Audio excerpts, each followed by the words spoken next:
Assalamualaikum warahmatullahi wabarakatuh. Sekali lagi, Assalamualaikum warahmatullahi wabarakatuh. Bismillahirrahmanirrahim. Alhamdulillahi rabbil alamin. Ashhadu an la ilaha illallah waliyul muttaqin. Wa ashhadu anna sayyidana wa nabiyyana Muhammadan abduhu wa rasuluh. As-sadiqul wa'dil amin. Allahumma fasalli wa sallim ala sayyidina Muhammad wa ala alihi wa sahbihi ajma'in. Ibu Gubernur yang juga Ketua Muslimat sedunia, niki sedunia apa se-Indonesia? Sedunia. Semoga tetap berkah, panjang umur, sehat, dan terus diberi kekuatan mengemban amanat keumatan, juga amanat negara maupun kebangsaan. Tentu harapan kita sampai tingkat setinggi-tingginya. Amin, Allahumma amin. Para kiai, ketua, mriki yayasan apa takmir mriki ini? Pengelola Masjid Agung Al-Akbar Surabaya. Nggih, leres. Masjid Nasional Al-Akbar Surabaya. Wonten ngarsane Prof. Ridwan Nasir, wonten ngarsane Pak Yesuja, wonten ngarsane Kang Mas Roziki, menika Kang Mas menika Mindoan. Para rawuh sedaya pengurus muslimat, warga muslimat, kaum muslimin dimanapun berada, rahimakumullah. Pertama, ada masalah yang sangat serius dalam berislam. Apa itu? Satu, ada beberapa gerakan Islam yang kalau itu diturut ke atas, itu enggak nyampe ke Rasulullah SAW. Bahkan mandek pada seorang tokoh yang itu non-muslim. Gerakan Islam liberal, itu kalau diurut, paling atas itu namanya Stephen Hawking. Penggagas, pencetus, sekaligus penyandang dana penggerak Islam liberal itu Stephen Hawking, tentu non-muslim. Lalu gerakan Wahabi dengan ciri anti maulid, anti wiridan, anti kirim dongo, anti selamatan, dan segala macamnya. Sembarang barang bid'ah, sembarang barang khurafat, sembarang barang syirik, sembarang barang dolalah sesat. Secara umum ciri Wahabi seperti itu atasnya namanya Muhammad bin Abdul Wahab. Pencetusnya namanya Muhammad bin Abdul Wahab. Dan berdasar kitab An-Nusus Al-Islamiyah, tulisan Kiai Muhammad Fakih Mas Kumambang, beliau Rois awal zaman Mbah Hashim. Ketika Mbah Hashim Rois Akbar, itu Mas Kumambang Gresik menulis buku An-Nusus Al-Islamiyah. Pada halaman 12, beliau menyatakan ternyata pendiri Wahabi si Muhammad bin Abdul Wahab itu berguru kepada Jeffrey Hamper. Siapa Jeffrey Hamper? Jasus al-Mustakmiratil Britania, intelijen mata-mata dari kerajaan Inggris. Agamanya Yahudi. Kemeng apa enggak ini? Di bawah kayak Islamo, Kiai Ridwan pun kalah batuknya. Kalau mereka batuknya mesti juga kalah cingkrangnya, kalah jenggotnya. Soal penampilan, Masya Allah sudah. Tapi ternyata ditarik ke atas, plak, sampailah kepada si guru pendiri Wahabi, namanya Jeffrey Hamper. Dan itu dari Jasus al-Mustakmiratil Britania. Tempo hari kira-kira 3 minggu yang lalu, teman-teman luar negeri mungkin panjenengan ngikuti juga nge-share kitab. Nah, entah sekte yang mana dari kelompok Wahabi itu di situ sudah dikatakan sebetulnya itu gerakan Yahudi tapi berkedok Islam. Nah, bahaya. Ini serius, khawatir kita itu terlanjur kesel-kesel tahajud, khawatir payah-payah berdakwah, begitu rupa kita berjihad enggak karu-karuan, ternyata yang kita belani itu ajarannya ajaran seorang muslim.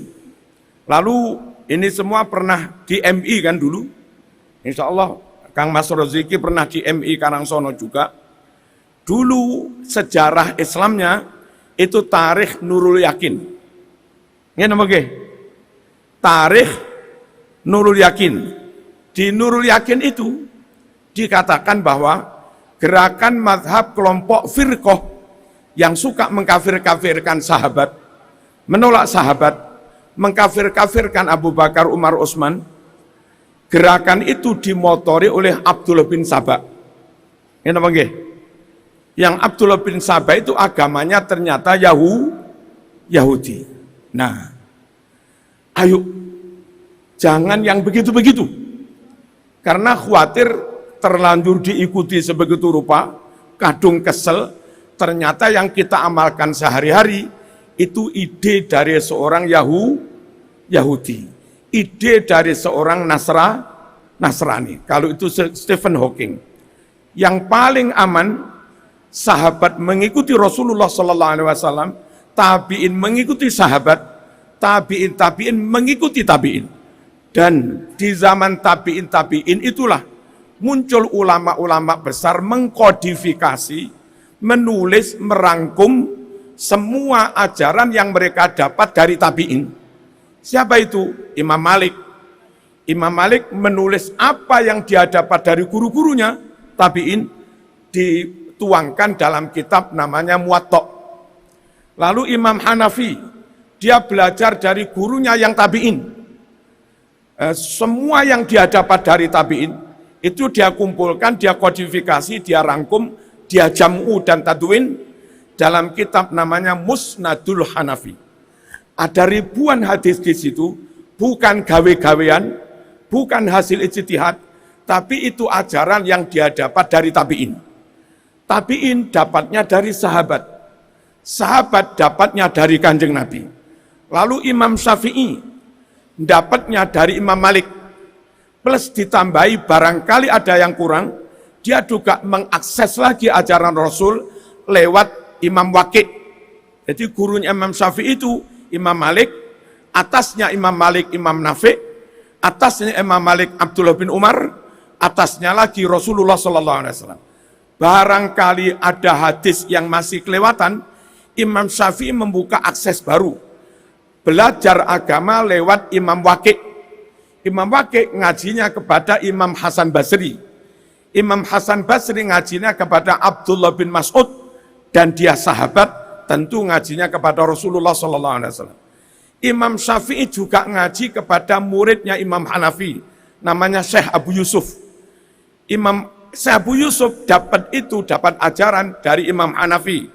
Imam Hanafi dapatnya dari Imam Ja'far Shadiq, dapat dari bapaknya Al-Baqir, dapat dari abahnya lagi Syekh Ali Zainul Abidin, putranya Imam Husain. Imam Husain cucunya Rasulullah. Nah, kalau kita ini berislam ikut Imam Maliki, jamin ikut Nabi. Nggak ada Jeffrey Hampernya, nggak ada Stephen Hawkingnya. Imam Syafi'i, Imam Maliki, Imam Nafi', Abdullah bin Umar, Kanjeng Nabi. Imam Syafi'i, Imam Waqi', Hasan Basri, Abdullah bin Mas'ud, Kanjeng Nabi. Imam Syafi'i, Abu Yusuf, Imam Hanafi, Ja'far Shadiq, Imam Bakir, Ali Zainul Abidin, Imam Husain, Kanjeng Nabi. Paling aman berislam itu ikut ulama-ulama yang mendapatkan langsung dari tabi'in. Dan namanya tabi'in. Allahumma shalli ala sayyidina Muhammad.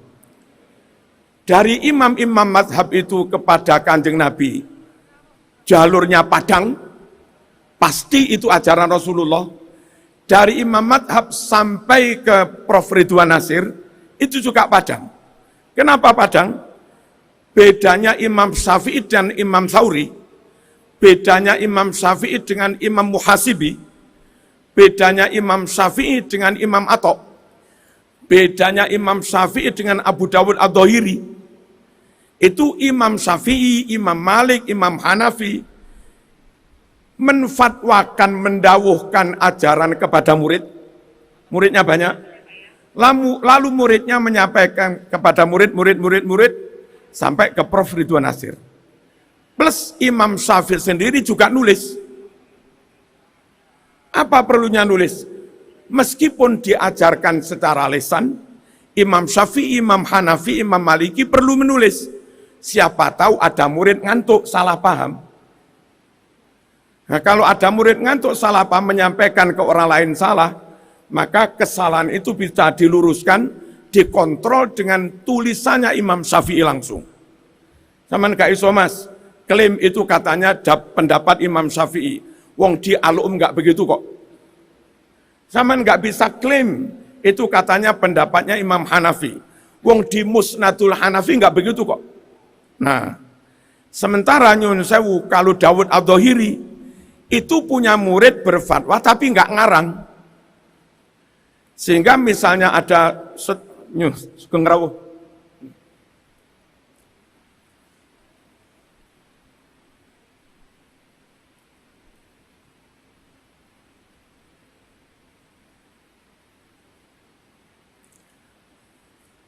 Allahumma sholli ala sayyidina Muhammad. Dalam terusaken. Niku wau dongane Pak Prof. Ridwan Nasir, mugi-mugi Ibu terus diparingi sehat, kuat, terus sakit mengemban amanat keumatan maupun amanat kebangsaan sampai tingkat setinggi-tingginya. Duka setinggi-tingginya nopo kula mboten ngerti. Saya lanjutkan. Abu Dawud Dhahiri berfatwa, punya murid, tapi nggak ngarang. Nah setelah 100 tahun, 200 tahun, ada orang klaim ini pendapatnya Dawud Dhahiri. Ini pendapatnya Dawud Dhahiri. Seperti yang banyak ditulis di Subulus Salam. Syarahnya Bulughul Maram, tulisan Imam Son'ani. Kita nggak bisa siqoh fil qalbi. Nggak bisa mantep yakin dalam hati bahwa itu benar-benar fatwanya Dawud Dhahiri. Ngeceknya nggak bisa, lantaran Imam Dawud nggak mengarang. Paham ya? Nah kita bermadhab Syafi'i, bermadhab Hambali, bermadhab Maliki, bermadhab Hanafi, itu karena ajaran beliau, dari beliau nyampe kita akurat. Kenapa akurat dan valid? Sebab nyampe ke kita lewat murid, nyampe ke kita. Lalu juga barangkali ada murid salah paham, imam-imam madhab itu nulis, ini loh ajaran kami, yang kami dapat dari guru kami. Barangkali ada murid salah paham, diluruskan pakai tulisan. Barangkali ada simpang siur, mana ini yang fatwanya Imam Syafi'i, mana ini yang fatwanya Imam Maliki. Nah kalau ada simpang siur, diluruskan dengan kitab tulisannya langsung Imam Maliki atau Imam Syafi'i. Sekali lagi, paling aman setelah 1443 tahun ditinggal Rasulullah SAW. Semua klaim ini ajaran Rasul. Semua klaim ini ajaran Rasul. Nah, paling aman ikut mazhab yang dari Imam Malik, Imam Nafi', Ibnu Umar, Kanjeng Nabi. Imam Syafi'i, Imam Waqi', Hasan Basri, Abdullah bin Mas'ud, Kanjeng Nabi. Dari beliau ke Kanjeng Nabi Padang. Dari beliau nyampe kita lewat 2 jalur. Jalur taklim plus jalur apa tadi? Menulis buku. Barangkali ada percetakan keliru nulis, diluruskan oleh kiai-kiai yang memang mewarisi langsung ilmunya imam mazhab secara urut. Barangkali ada murid ngantuk, salah paham, diluruskan lewat kitab, yang kitab itu memang tulisannya langsung imam mazhab. Ini yang menurut kami berislam yang paling aman. Kenapa? Dari beliau sampai Kanjeng Nabi jelas, nggak ada non muslimnya sama sekali. Dari beliau nyampe kita, ajaran itu juga jelas. Dan nyatanya sampai sekarang nggak berubah-ubah. Dari Imam Syafi'i tahun 154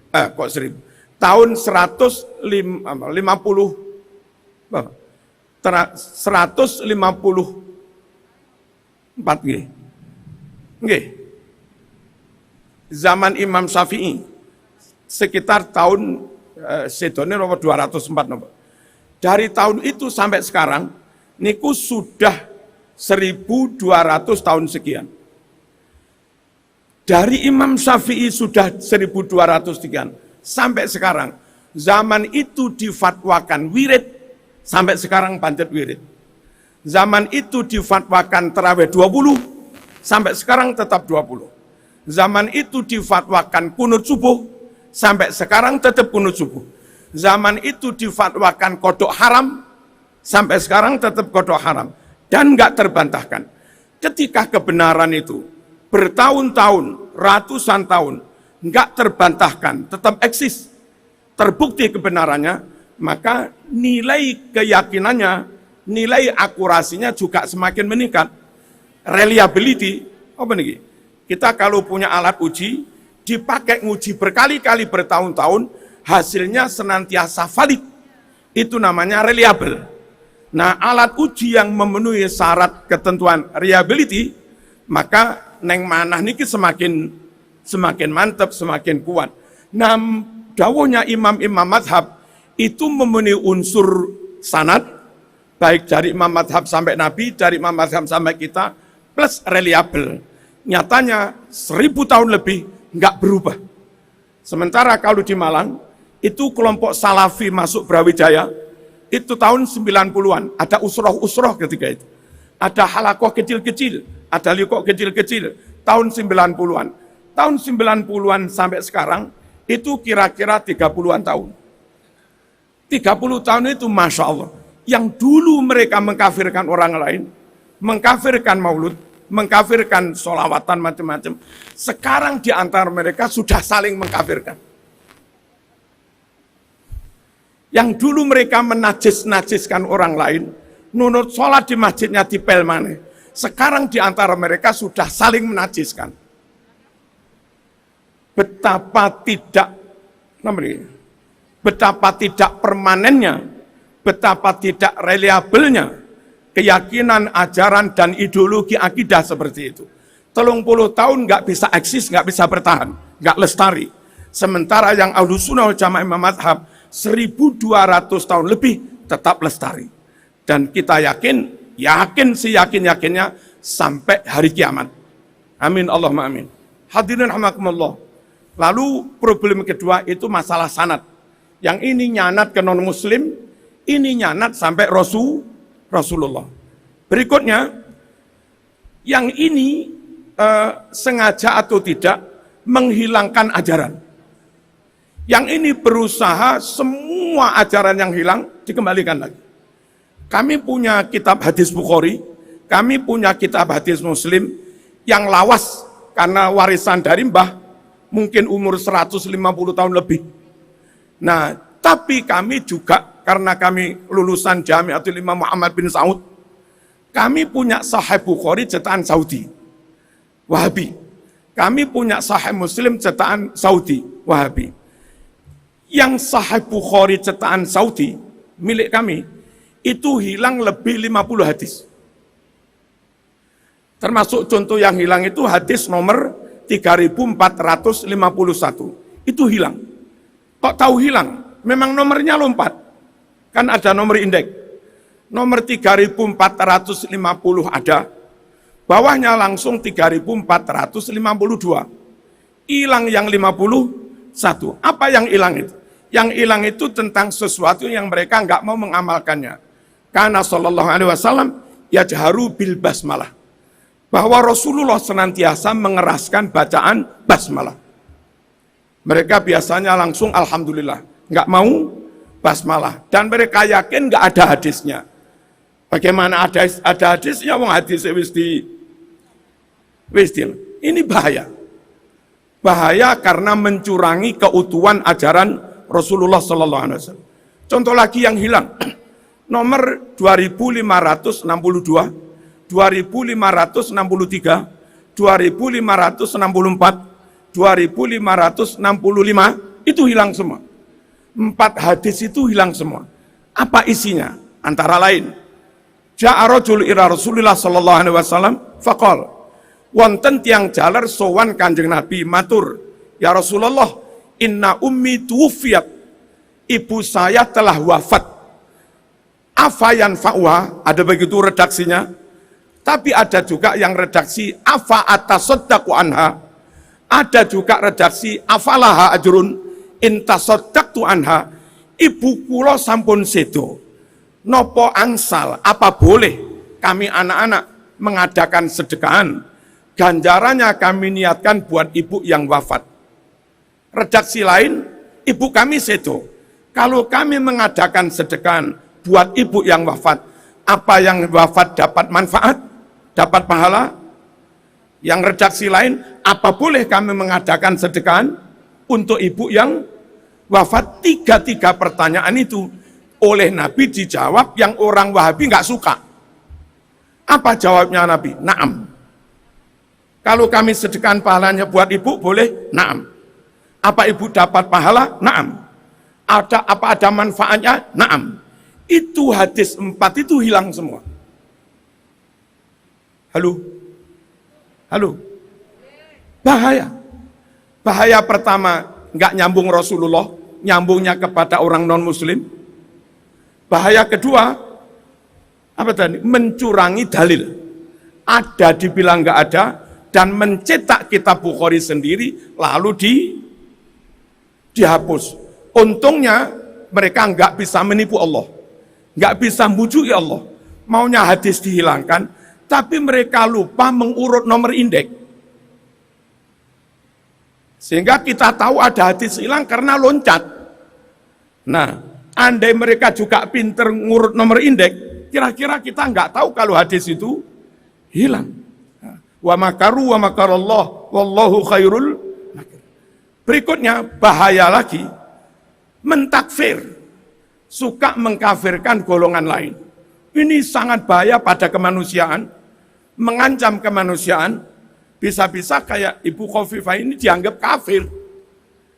Cuman kalau dengar mereka demo, wes presiden tohut, kapolri tohut, TNI tohut, gubernur tohut. Lah tohut itu kayak setan nih. Masuk Ibu Solihah koyong ini diarani setan. Bahaya. Dan kalau sudah menganggap yang lain kafir, lalu dilanjut dengan fatwa berikutnya halaludam. Kalau kafir berarti boleh dibunuh. Kalau di lingkungan kita banyak orang-orang kayak begitu, maka kita yang ada di sekitarnya terancam nyawanya. Sebab mereka menganggap bunuh kita itu dapat pahala. Lah kalau kelompok begini ada di antara kita, ada di Indonesia, tentu membahayakan keamanan negara, mengancam nyawa masyarakat yang lain. Bahaya dari sisi atasnya non-muslim, bahaya dari sisi terang-terangan mencurangi dalil, bahaya dari sisi mentakfir, mengkafirkan orang lain, lalu mengatakan halal dibunuh. Saya tempo hari ngaji di Balikpapan, pagi-pagi, ada radio kalau nggak salah ketika itu disiarkan, dipancarkan dari Masjid Istiqomah Balikpapan. Nah, itu radionya kelompok partai tertentu. Saya nggak usah menyebut. Nanti dilaporkan sama ibu nanti. Ceramahnya itu begini loh, saya masih ingat. Barang siapa ziarah Wali Songo, maka hukumnya musyrik, kafir, halal darahnya. Itu di radio itu, terang-terang. Lalu dari pihak NU ingin memberi hak jawab, ngelobi ke radio itu, terus dibolehkan. Besok paginya ganti saya yang ceramah di Radio Istiqomah itu. Saya sampaikan ini loh dalilnya tawasul, tak sebut Bukhari nomor 1009 dan 1010. Ini loh dalilnya ziarah kubur, bahkan bawa daun kurma ditaruh, lalu mendoakan ahli kubur, Bukhari nomor 216. Ini loh dalilnya haul, Sahih Muslim, Sahih Bukhari, juz 2, halaman 370. Nabi menghauli Siti Khadijah. Nah, tak pikir selesai saya memberi hak jawab lewat radio yang sama, lego saya, wis. Marem, wis lego. Ternyata turun disambati teman yang ada di Kodam sana. Nemui saya, Aduh Kiai Marzuki sayang ra krungu blas. Lha apa? Krosok-krosok. Zahirnya memberi hak jawab kepada kita untuk menerangkan pada masyarakat tentang dalil ziarah tawasul, tapi dijem. Lah ngono iki terus sik mau ingu, apa mau ingu? Sik mau pelihara, mau openi, yo ngrusaki Islam, yo mengancamnya nyawa. Sudah berkali-kali kelompok mereka ngebom dan nggak rumongso salah, membunuh nggak rumongso salah, jadi manten bom bunuh diri nggak rumongso salah, karena memang doktrinnya yang nggak podo kafir, kalau kafir apa tadi halaludan. Hadirin rahimakumullah. Nah, dulu ketika Saudi tahun 1923-24 terjadi pemberontakan Wahabi, mereka menang mengendalikan Saudi, memimpin Saudi. Menang karena disokong Inggris Perancis. Ulama-ulama Indonesia yang ketika itu mondok di Mekah segera pulang dan bawa kitab-kitab itu. Mbah Hashim As'ari, Mbah Wahab, Mbah Bisri, Syekhona, Mbah Hasan Ginggong, Mbah Ridwan Blitar, Kang Mas Roziki, dulu juga di Mekah sekitar 7 tahun. Mbah Munawir Kerapia, Mbah Zubair, abahnya Mbah Maimun Zubair dan yang lain-lain, dulu mondok di sana. Begitu Arab rame-rame mereka pulang. Apa itu? Kitab Bukhari Muslim tafsir setelah Wahabi menang di sana dimusnahkan. Lalu dicetak kitab baru yang sudah dirubah-rubah. Di Indonesia ini kitab-kitab itu diselamatkan. Santri-santri dalam jumlah ratusan bawa ribuan kitab berdus-dus itu dibawa pulang ke Indonesia. Dan sampai sekarang Sahih Bukhari itu masih ada. Sampai sekarang Ibnu Katsir versi lawas itu masih ada. Sampai sekarang Bulughul Maram, Subulus Salam versi lawas itu masih ada. Yang di sana sudah dimusnahkan. Apa itu? Negeri ini wajib dijaga. Sebab negeri ini tempat Allah menyelamatkan ribuan kitab Sahih Bukhari Muslim.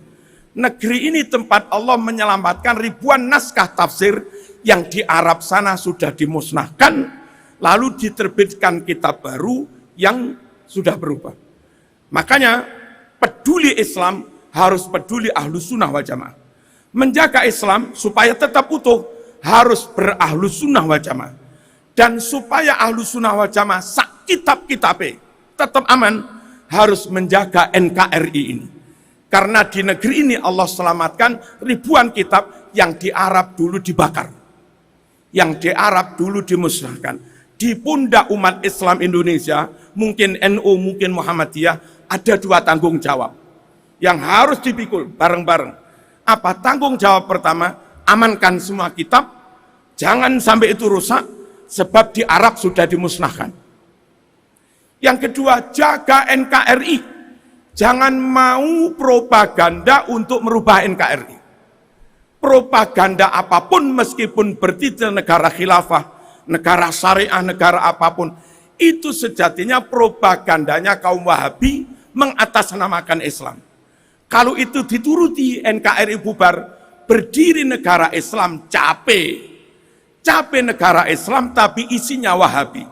Kalau kami suruh milih, mending milih NKRI, isinya Ahlus Sunnah wal Jamaah, yang Islamnya asli, kitabnya asli, daripada negara bermerek negara Islam, tapi isinya Wahabi, kitabnya sudah dimusnahkan lalu diganti kitab baru. Nah, beban berat, misi berat menjaga agama, menjaga keaslian kitab, menjaga keaslian ajaran, menyampaikan, membimbing masyarakat tetap sesuai dengan itu, plus terus-terusan memahamkan bahwa menjaga negara sejatinya menjaga kitab-kitab itu. Menjaga kitab-kitab itu sejatinya menjaga keaslian Islam. Ber-NKRI dalam rangka menjaga keutuhan Islam, berislam yang benar juga dalam rangka menjaga NKRI. Tugas berat yang teramat berat itu nggak mungkin saya tok melakukan, nggak mungkin Ibu Gubernur tok melakukan, Nggak mungkin Pak Yai Sujakto, nggak mungkin Pak Yai Ridwan Nasir tok, Yai Roziki melakukan. Itu mesti bareng-bareng. Bahkan mungkin NU tok nggak mampu. Harus bareng-bareng yang lain dengan semua elemen bangsa setelah berkesepahaman. Kenapa harus begini? Ini loh Mas. Kenapa harus begini? Ini loh Mas. Oke, kita bareng-bareng. Jaga Islam, juga jaga NKRI. Makanya perlu berorganisasi, bahkan organisasi pun nggak bisa. Satu organisasi tok, mesti bermitra, mesti berta'awun, bersinergi dengan organisasi lain untuk menjaga keutuhan dan keasilan Islam dan menjaga NKRI harga mati. Allahumma shalli ala sayyidina Muhammad. Penutup, di Yaman banyak Ahlussunnah wal Jamaah. Tapi beda mereka dengan kita, di sini Ahlussunnah wal Jamaah segera dikoordinir oleh Mbah Hasyim Asy'ari dalam satu jamiah, satu tujuan, satu misi, satu gerak langkah. Ahlussunnah di Indonesia kuat karena ada jamiah. Perintah ngalor kabeh, perintah ngidul kabeh, ono instruksi kuno nazilah sampai Bali ya kuno nazilah pokok NU. Ada perintah baca sholawat nariyah 1 miliar kali. Se-Indonesia yang baca sholawat nariyah. Ibu menginstruksikan istighosah untuk pandemi. Jawa Timur, Indonesia istighosah. Andai nggak ada jamiah, bagaimana menginstruksi dari pusat sampai bawah bisa mengamalkan itu. Nah, Yaman banyak ulama Ahlussunnah, tapi nggak menyatu dalam satu jamiah. Melaku dewe-dewe, hancur. Diadu domba perang saudara. Suriah, Ahlussunnah Jamaah. Ada Syekh Said Ramadan Al-Buti, ada Syekh Wahbah Zuhaili, dan yang lain-lain. Cuma mereka nggak berkumpul dalam satu jamiah, satu komando, satu langkah. Dewe-dewe, buyar. Saudi banyak ulama Ahlussunnah Jamaah. Ada Habib Said Ismail, ada Said Maliki, sekarang Said Ahmad, ada Habib Zain, ada Said Ahmad di Jeddah, dan yang lainnya. Banyak ulama-ulama Ahlussunnah, tapi enggak berhimpun dalam satu jamiah. Ketika ini dilarang tentara Wahabi, ini dilarang tentara Wahabi, yang lain enggak bisa melakukan pembelaan. Beda banget di Indonesia. Di Tolikora 3 tahun yang lalu, ada orang mau sholat id dihalangi, musolanya dibakar. Karena ada jamiah, ada kasus jauh di Tolikora, mereka lapor ke NU terdekat lapor ke PW sana nelpon ke PB koordinasi dengan Polri, jarak 2 hari tertangani. Itu loh barokahnya ada jamiah. Makanya sekuat apapun orang, jangan pernah bermimpi, saya bisa segala-galanya. Enggak bisa. Mending sapu lidi, lemes-lemes, cilik-cilik, tapi dalam jumlah banyak, besar, disatukan, nyapu apapun bisa. Daripada cudek siji kaku, tapi siji dok. Gak mari-mari. Ini hadirin alhamdulillah, perlunya kita berkolaborasi, perlunya kita berjamiah, perlunya kita berorganisasi, dan itulah ta'awun, dan itulah ijtima', dan itulah jamaah yang mendatangkan keberkahan. Semoga kita semua NU, Musliman, Ansor, Fatayat, Muhammadiyah, Aisyah, dan Nasihatul Aisyah, Pemuda Muhammadiyah terus bisa bersatu padu untuk Islam dan untuk NKRI. Wassalamualaikum warahmatullahi wabarakatuh.